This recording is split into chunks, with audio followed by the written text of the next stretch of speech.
السلام عليكم. ازيك يا غالي؟ في الفيديو ده هعرفك بنفسي اكتر وبمحتوى القناه، وهتستفيد ايه من متابعه الفيديوهات اللي جايه في المستقبل القريب باذن الله. خلينا نقول ملخص سريع كده عشان وقتك. انا اسمي عمر الشريف، مهتم بالبرمجه والبيزنس والمهارات اللي بتسهل حياه الانسان، وعلى القناه هنا بحاول اشارك تجربتي معاكم واعرفكم بالفرص والحاجات المتاحه في التكنولوجي اللي هتفرق كتير جدا في الكارير بتاعك، سواء كنت لسه طالب او خريج في بدايه حياتك. ده ملخص سريع للي محتاجك تطلع بيه من الفيديو ده. خلينا ندخل بقى في التفاصيل واعرفك انا ناوي على ايه الفتره الجايه. مبدئيا حابب اعرف نفسي بشيء من التفصيل. انا عمر الشريف، جيت هاب كومس اكسبرت ومايكروسوفت ليرن ستودنت امباسدور، بايثون ديفلوبر وماشين ليرنينج فريلانسر. بحب الرياضه جدا وتحديدا الجري والكاليستانكس والسكيتنج، ومهتم جدا بالاوبن سورس وهقول لكم ليه كمان شويه. على القناه هنا هحاول اعرفك بالحاجات المتاحه للطلبه المهتمه بالتكنولوجي، وازاي فعلا تاخد خبره السوق وانت لسه بتدرس. وعلى فكره في بعض الفرص منها بتقبض فيها بالدولار، وده عن تجربه. وكمان هنتكلم على شويه مهارات كده لازم تتعلمهم، هيخلوك تتعلم المجال بسرعه جدا، وهيفرقوا في الريزومي بتاعك وانت بتقدم على انترنشيب او فول تايم جوب. وهنستضيف الناس اللي قدرت تحقق الحاجات دي هنا على القناه، يحكوا لنا تجاربهم والاخطاء بتاعتهم، علشان ما نكررش نفس الاخطاء ونقدر نعدي خطوات كتيره في وقت اقل.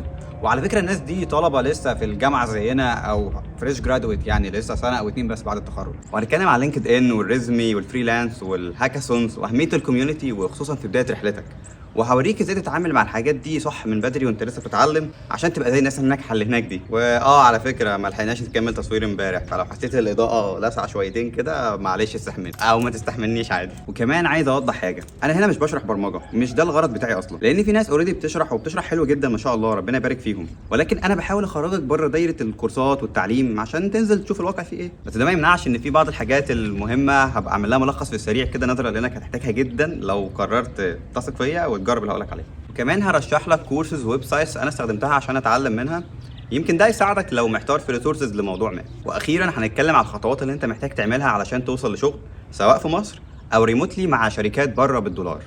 انا ملاحظ ان اغلب الطلبه اللي بتتعلم برمجه، سواء كانوا في كليه حاسبات او هندسه او غيرهم، بيعملوا حاجه من اتنين: اما البروبلم سولفنج او التكنولوجيز والفريم ورك، وفي بيعمل الاثنين مع بعض، وده كويس جدا. بس النقطه اللي مهمه جدا وللاسف مهمله في الطريق نظرا لصعوبتها، هي التطبيق العملي والعلاقات والتواصل اللي هتساعدك تشتغل في النهايه اصلا. لحسن الحظ الاوبن سورس بيعالج المشكله دي وبيساعدك تطبق اللي بتتعلمه وتعمل علاقات في المجال بتاعك وتكتسب خبره ان شاء الله تكون هي السبب انك تنزل السوق من بدري.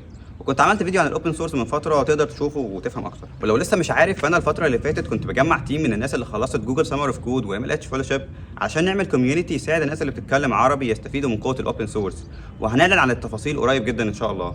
فممكن تعمل سبسكرايب للتشانل بتاعت الكوميونتي عشان تشوف الفيديو اول ما ينزل. وعلى فكره الكوميونتي هيكون اسمه Arab Contributors. الكلام اللي انا هقوله هنا مش سر، ومش انا اول واحد اعرفه او اجربه، بالعكس في كتير منه يكاد يكون الطبيعي في بعض الدول المتقدمه في المجال زي الهند وامريكا وبعض الدول في اوروبا. فانا عايزك تفلتر الكلام وتدور في الحاجات اللي هقولها هنا اكتر عشان تحدد ايه مناسب ليك في الوقت الحالي. القناه دي موجهه للناس المجتهده اللي فعلا عايزه توصل لحاجه، ومستعده تبذل مجهود وتحاول مره واثنين وعشرة لحد ما توصل للنتيجه اللي هي مستنياها. خليك فاكر، انا هنا بشارك معاك اللي عملته واللي فشلت فيه واللي بخطط اعمله ان شاء الله، يعني بنحاول نساعد بعض نوصل لحاجه افضل سوا. فالحاجات اللي بشاركها هنا بواقع التجربه مش اكتر. وتقدر تعدل على الكلام وتعرفني رايك في الكومنتس لو عندك اقتراحات لحاجات تانية مفيده. ولو حابب تتعرف عليا اكتر هتلاقي لينكات السوشيال ميديا بتاعتي في اول كومنت. وما تنساش لايك وسبسكرايب للقناه، وشير الفيديو مع اصحابك اللي لسه عندهم طاقه يحاولوا يحسنوا حياتهم. استعد يا صديقي المكافئ عشان في حاجات كتير عايزين نعملها. وبس كده، اشوفكم على خير الفيديو الجاي. سلام.